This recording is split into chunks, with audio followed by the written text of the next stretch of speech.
Good morning and welcome to today's learning module, your Export 101 Masterclass. Today we'll be giving you some tips on how to ensure your business is export ready.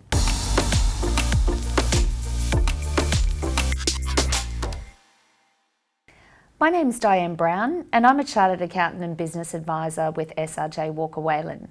So my passion is education and educating business owners such as yourselves on the importance of planning for success and working with you to ensure you achieve your growth and profitability goals. In today's learning module, we'll be giving you the tips on how to ensure your business is best placed for export success. And to do that, I have with me today Ross Tilley. Ross is our Trade and Investment Queensland and Austrade advisor for our area. Ross, would you like to introduce yourselves and give us a little bit of your background and some tips on how you can assist businesses in our region to be best placed for export success? Absolutely, Diane, and thank you for that. So it's really good to be here today and talk a little bit about Exporting 101. To give you some background on myself initially, I've been doing this role with Trade and Investment Queensland and Austrade for 10 years now. But looking further behind that, I've come from an agricultural background. I've had my own manufacturing business based in Toowoomba, and I've been doing business advisory roles for the last 15 years as well. But my interest here, I guess, is in helping you understanding what's involved in getting ready for export, understanding what the process, what the steps for success can be, and how you might best approach getting your business ready for exporting. Thanks, Ross. So what are we going to cover today? So today we're going to cover a couple of key topics. So firstly, we'll talk about what the benefits of exporting might be for your business and whether your business fits the appropriate export model. We'll discuss some of the key risks associated with exporting. We'll talk about the 5 C's of exporting. We'll give you an update on where we're at with the changes to the Export Market Development Grant. We'll give you some links in the PowerPoints that are available through Business Moreton Bay to various resources for further support. And we'll also wrap it up with some tips to ensure you are ready for your export journey. So Ross, what do you see are the key benefits for businesses that are considering exporting? Absolutely. I think one of the things initially people consider with exporting is the opportunity for growth in your business. You're looking at increasing your sales, increasing your customer base, and also then having the opportunity for greater profits as your business grows. Another important element around exporting is that you tend to reduce your dependence on the domestic market only, and that can be important for a couple of things. If the Australian market is a little bit slow for your product or service that you're providing, there may be other markets that you could be servicing that may be in a stronger period of growth or development as well. So you're spreading your risk a little bit around that as well. Another important part about exporting is you're really getting exposure to the global best in your products and services and international competition. You may be a little bit sheltered here in Australia in terms of some of the major players, but as you enter those international markets, you're getting to see what the best of the best are doing. And that can be a great opportunity to inspire you to grow and develop your products and services to be able to meet that. In some respects, that gives you resilience as well, because if you are competing at that level, when those organisations may come to Australia, you're ready to fight that battle and protect your market space here by having that understanding what's it really like in that space. Another interesting element about growing your business, of course, is you get the economies of scale. As your sales grow, your cost per unit or resources required to produce a unit are spread over a much larger volume. So you can actually make your business more resilient domestically as well. Thanks, Ross. That's great. So what do you think would be the things that businesses should consider when determining if the export model is right for them? Yes, I think one of the things I often look at when I first come to meet a business is really seeing how are they going domestically. What is their domestic base of operations? What is the success of the business domestically? Because it's really important to have that foundation to grow your business to an international base. So that's a very important starting point. It's also important that the business has the ability to grow, in that it's scalable in terms of its manufacturing base or its employment base or the people that they may engage in developing the business and even their supply chain as well. So having that ability to grow as the market grows internationally and take your business with you on that journey. They do have to have the staff resources or be able to employ them and the expertise and the management of the operation. Have to look at their production. The production for the overseas market may be slightly different from their own. So you may have some parallel lines of production as you've modified your product or changed your service delivery for those markets. And of course the financial resources to carry the business through as well. Absolutely. And speaking of financial resources, one of the key export risks, I guess, are for businesses to manage their cash flow throughout this process. What would you say are some of the other risks that are associated with exporting? The financial one is certainly there in terms of the cash flow cycle is generally somewhat longer in the export journey from when you produce to when you're finally paid. But there are also additional elements relating to costs. There's obviously additional logistics of getting a product to market, there's exchange rate, there's other elements of doing your business internationally as well. Your products and your packaging may need modification and will need to be more resilient to be able to survive the journey and arrive in the market in pristine conditions. So there's additional costs there. Obviously the logistics and the documentation involved around your business are very important elements to get them right, so there isn't any hold-ups as your products or service get into the market. Your business development activities will need to be a lot more involved as well, because you're now talking to consumers in multiple markets with different messaging, different collateral and aspects that may appeal to them as well. And of course there are some legal elements as well of your business operating in international markets, both from your business operations, but also your product or service being delivered and used and consumed in that market. So there are some additional costs and risks associated with the business. But another important risk, just to wrap this segment up, is ensuring that your domestic business continues to remain strong. It's easy to get distracted in the excitement of exporting, but it's important that you keep your domestic customers and your domestic business travelling along and growing strong as well at the same time. Absolutely, because you don't want to jeopardise your initial customer base at all, do you? That's right. It's important to keep that constant. So moving on to the 5 C's of exporting, what would you say are some of the issues that the company itself should consider when getting ready to start the export process? Yeah, absolutely. So the first C of our 5 C's is certainly about the company. And that is about getting yourself looking inwards to your business and deciding, are you ready for exporting? Is this an appropriate strategy to grow your business at this time? So it's a timing thing, but also an analysis element as well. So what's really driving this agenda for you to take on exporting for your business? So some things that you might want to review in terms of your capability and capacity is looking at the export requirements and the effort that may be required for your business to grow, how your domestic competitive advantage you may be operating here within Australia, does that translate into the international market that you wish to go to? You may have to have a quick look over some of your products and services and see if they really are able to compete at a world-class level, or are you successful here because you're not really exposed to the international competition around your products or services.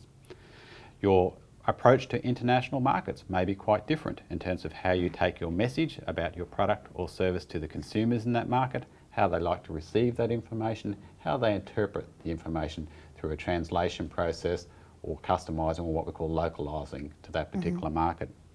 And also in terms of the business, does the business itself in terms of management have the sustained commitment to make success in the export market? Because it is a longer journey, just like it took you perhaps many years to grow your business domestically. It's unrealistic to think you'll be an instant overnight success in exporting, so you have to have that longer strategy view to developing your export business and your export markets as well. Thanks, Ross. So in terms of choosing which country you actually export to, is there any key things or key issues that businesses should be aware of or looking towards when determining which country may be best for them to go into from an export perspective? By all means, yes. So we're under our second C and now talking about the country. Identifying potential markets is probably one of the earliest challenges for businesses when they're considering to export. Which markets should I go to? And you're probably better off having a quick cut across the markets you think have some potential but are relatively less difficult to enter, and trying to rationalise that down to 2 or 3 at most markets of priority. So you've done that initial first cut. From there you want to jump down to the next level intensity and say how much is involved in getting involved in the business. Is it a market there is a large population of similar customers in that market ready to purchase my product? Are there regulatory constraints of dealing in that market? Are there barriers to doing business in that market? So you're starting to look at some of the characteristics of a specific market that could be favourable to your business. We're also seeing if you have some advantages dealing with Australia as one country to that country as well in terms of how our trading relationships are, and things like free trade agreements, which we'll cover a little bit later, give you some comparative advantages to a third country operating in that market. So is there any particular countries that you would recommend first-time exporters target? There probably are easier markets and markets for early stage exporters to, I guess, learn the ropes. And by that I mean markets like New Zealand, across the border, across the ditch for us, is very close and a very similar market in terms of our rules and regulations, our customs, our legal elements and the consumers in those markets. So New Zealand, for some companies, is a great starting point because it does have a lot of parallels with our Australian customers. Okay. From there, if you were going to consider markets like Asia, you might consider markets like Singapore and Hong Kong, because they're so willing to accept Australian products into that market. Their barriers to entry are much lower, and there is an opportunity with such a large expat markets population in those markets that the products are well understood right from the start. And from the United Kingdom, once it departs out of the Brit exit process early in the new year, there could be greater opportunity to go into the UK market as well. Because of that shared language, that shared commercial and business understanding, could be some great opportunities around as well. So there would be some easier ones to start off with. Okay. And what would you say, obviously it's going to be really important that as the Australian businesses have a good understanding of what the customer needs, wants and requirements are in their export market. So what would you say are some of the key characteristics of potential clients that exporters should be looking for in that export market? Yeah, so under the third C now, we're now talking about our customers, the customers in those markets. So like your customers here domestically, you're providing a solution to a need or a want that those customers find is the best opportunity or option for them.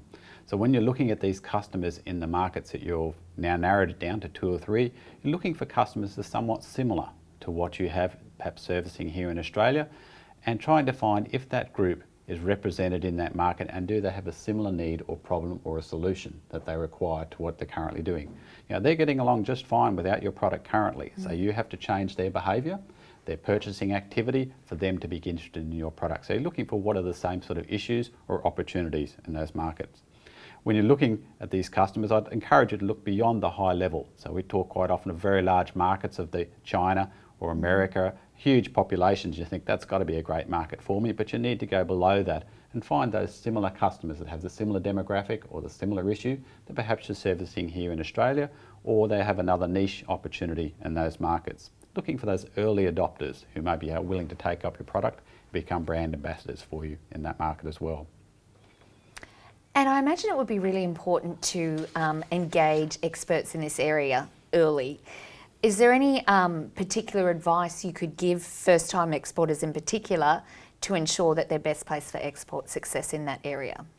Yes, absolutely. Like the market research element, getting an understanding about the customer. A lot of that can be done from your computer at home or in the office and doing that research, as we call desktop research, finding out what's happening in those markets, and particularly in your particular sector. Let's say you're in food and beverage or you're in cosmetics, those sort of products. You can find an incredible amount of information and reports that are available, most for free, and can access and get understanding about the customers in those markets. But one of the benefits of working with an agency like Trade and Investment Queensland and or Austrade is that they have Australia-based staff overseas in these markets, and they have a great understanding of the dynamics of their particular market, the customers and the process around exporting into those markets.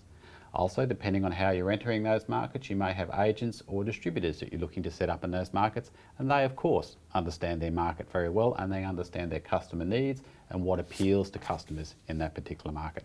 So I'd encourage people to do a lot of research, work with the advisors, work with the agents and distributors and people in market, test the market with what your product may be or your messaging appeals, seeking feedback and being adaptable are very important. Thanks, Ross. So once our businesses here have determined which market they're actually going into and who their key customer targets will be in that particular market, what would you say are the key issues that businesses should consider when determining their market entry approach or the relevant distribution channel? Okay, so we're up to number 4 now. We call this channel, or someone to understand this is their distribution network, their intention for their market. So to me, I think it's a good idea to put a hat on your head as if you were the customer in that market, and where would they expect to find your product or service? Is it likely to be in a retail outlet? Is it likely to be in a wholesale arrangement? Is it something they most likely would buy online? So once you put that mindset around that, it gives you then the direction of where would be the most suitable way to approach that market and position your product at the appropriate outlet or distribution channel to meet their needs, and they can easily purchase the product. And what would be some of the ways that businesses can enter their chosen market? There certainly are a variation of models in terms of and it's not just, it's an evolutionary process as well, I guess I would say, and that you can start sending product directly to market on e-commerce, and essentially people are buying from you in Australia. So you're very much directly involved in a relationship with the customer and straight to them in terms of the supply chain to them.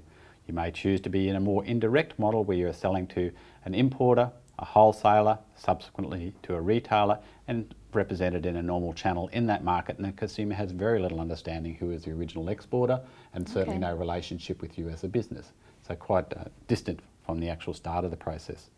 The nature of your product, if it's quite bulky or it has a very short shelf life, you might consider getting some manufacturing done under license in the market. With someone in that market with your approval and knowledge on how to do your business on product and process, manufactures the product and supplies to consumers in that market, but it's marketed under your brand and with your formulation or with your secrets, herbs and spices related to your product there. You might even decide to form a joint venture in that market, so a business partner in that market who gets involved in developing the business for that market, but you're very much related in terms of your business here and their business there. And I guess the furthest extent of that is you actually establish a copycat of your business or a wholly owned subsidiary in that market and start trading there as a new business, just like you're here in Australia, but servicing the customers in the market. There are lots of variations in between, but that just gives you some large chunks, I guess is the best way of describing how you may approach the market. Okay. And what would you say are some of the key ways that businesses can access their preferred distribution channels? I go back to my earlier comment on this one about understanding the market and understanding the professionals that are in the market, be it through Austrade or Trade Investment Queensland, or even some of the international chambers or other bodies that represent your industry or sector, and finding out how best to approach that market. Who are some of the people that you might want to be involved with? You might consider going to a trade show, you might consider going to an industry event and finding out how people conduct business in that market and starting to build those connections and relationships. Okay. And what would you say, how would Australian businesses go about evaluating the level of competition that they would face in their chosen market? Yes, well, I guess like anyone, when you're looking at another market, you do your research and find out who's currently present in the market in terms of competition, and they may be quite a large domestic for that market competitor already established in their market. They may already be the known major brand for that market. So you're going to say, well, okay, well, they're the sort of guys I'm going to have to compete about. The consumers in that market know that brand, they trust that brand, and they have a good relationship with them. So you've got to see, how do I differentiate from them? Or there may be other international competitors of product or service similar to yours who are active in a range of markets, including the market you intend to go to as well. So you'll just become another international brand potentially going into that market. And they may have been there for some time. They once again may have customers who already understand their product and brand. So you're going to have to understand how your product or service compares or competes with theirs in that market. So you really have to do that research initially about the competitors, understanding who they are, and really reflect with a critical mind upon your product or service from the consumer's perspective. What would they value or understand about your product? Why would they see that as something different, new, novel, or more appealing to them to what they're currently using to solve their problem or opportunity now? Thanks, Ross. That's great advice. So for those of you who are already exporting, you would be familiar with the Export Market Development Grant, which is effectively a reimbursement of your eligible export expenditure that you incur each relevant grant year, which is the same as our financial year. So applications for self-lodgers close for Export Market Development Grant on the 30th of November, unless you use a quality incentive export market development consultant, in which case you will be entitled to an extension to submit your grant applications up until March, is it? Yeah, end of February, I think. End of February, yeah. So 1st of March, I think they've got to be in by. So what I do want to point out is that the scheme is actually changing next year. So on the 1st of July 2021, we're moving from a reimbursement scheme through to an upfront grant agreement. What I do want to preface this with, though, is saying that We've only just seen the draft legislation released around these significant grant changes, so it's yet to be finalised. What I can tell you is that it is expected that there will be 3 different tier levels of grants going forward. So tier 1 will be for participants that are new to export, and they could potentially access up to $80,000 up front to help fund their eligible grant expenditure over a 2-year period. For those that are existing exporters and are looking to expand your export markets, you could potentially access up to $240,000 grant funds over a 3-year period. And for those that are looking to make a strategic shift and enter completely new markets in their export journey, for expanding exporters, you could potentially access up to $450,000 of grant funds over a 3-year period. So there is some significant changes coming next year. One thing that I would like to say though is for those of you that are already incurring eligible export grant expenditure, you can still lodge your 2021 grant application under the old system. If it's your first year, you can bind 2 years worth of eligible expenditure in that 2021 application. But next year we'll see a transition year. So we could potentially be looking at 2 export grant applications and 2 lots of grant funds, one under the old scheme, which is the reimbursement of your 2021 expenditure, and then your upfront grant in relation to the new scheme. So I guess I just would like to say watch this space in terms of export market development grants, because there is a lot of changes that we're expecting to see come out in the next couple of months. So in terms of today, just to wrap things up, Ross, would you like to give us some of the key tips for people to take away to ensure their best place for export success? Absolutely. I think in wrapping up today's coverage of the 5 C's, I'd just like to give some high-level tips for success that may give you the motivation and hopefully the next steps that you might want to do. So my first one would be to critically review your business internally and really make a strong decision. Is this the right time for you to enter into exporting, and how does it fit with your business strategy and your plans domestically, and how you're going to finance? I'd encourage you to research your intended markets very carefully. Unfortunately, sometimes we find people going into new markets based on a couple of inquiries they've had from those markets, and they start to explore that market really without a lot of research based on when they had a first couple of emails or inquiries around that. So I encourage you to be a little bit more robust when you research those markets and find out what are the opportunities in those markets using those criteria that we mentioned earlier on today. And a lot of it can be done from your desktop, and a lot of it is available to you through the services of Trade and Investment Queensland and Austrade. So do that research. Although limited at the moment, I'm very much an advocate for getting people to get into the market as soon as they can personally. Going to a trade show, visiting the market, having a walk around the type of outlets and stores where your product would most likely going to sit, and have a look at the competition, look at the environment that shoppers are consuming that product, how and when they purchase, and really getting yourself familiar with the market and how the consumer interprets and works with products and market. Obviously under COVID at the moment there's restrictions around travel, but the reason I suggest that is you don't do all this work back here in Australia getting your product ready, your branding ready, your marketing messaging ready, and go to the market and find it just doesn't fit. So you're better off getting into the market earlier. Critically, have a look at your competitors in that market and sort of determine what is different about your product or service that you're taking to the market, and understanding those competitors are probably going to respond in some respects to how you introduced into the market as well. So they're in a dynamic arrangement as well. So as they see competitors come into their market, just like you would respond if someone was competing with you here domestically, their offering is possibly going to change. Any market partnerships that you form in going into a new market, choose that relationship very carefully. In terms of the agents or distributors or manufacturing under license partners that you may have in that market, put the due diligence in place, do the research, and ensure that you're happy for a long-term marriage. These relationships are great at the start, they're exciting and fun, but they can be difficult and problematic at the end of the relationship if it's not going well. So pick carefully.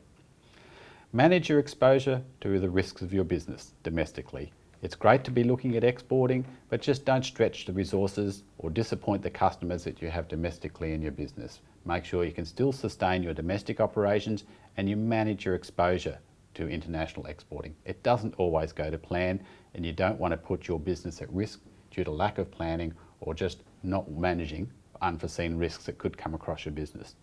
The last point I'd mention is about managing your IP.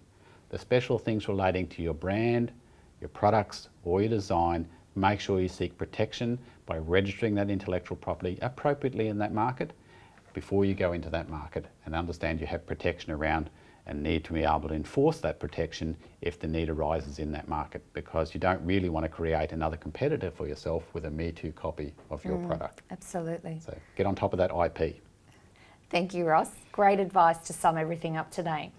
So on our PowerPoints that we've provided for you, you'll see some links to various support pages that are available through TradeStart and Austrade, also through Trade and Investment Queensland, and also further information and support that is available through the Export Council of Australia. So we hope you found today's Export 101 Masterclass useful. We did cover a lot of information today. We're hoping to develop a more formal workshop for you, or perhaps a TradeStart roadshow that we might see roll out during 2021.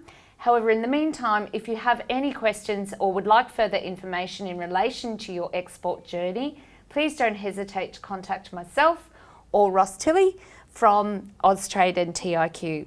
Thank you so much for your time, Ross, today. I really appreciate it. Thank you for the opportunity and good luck with your exporting journey.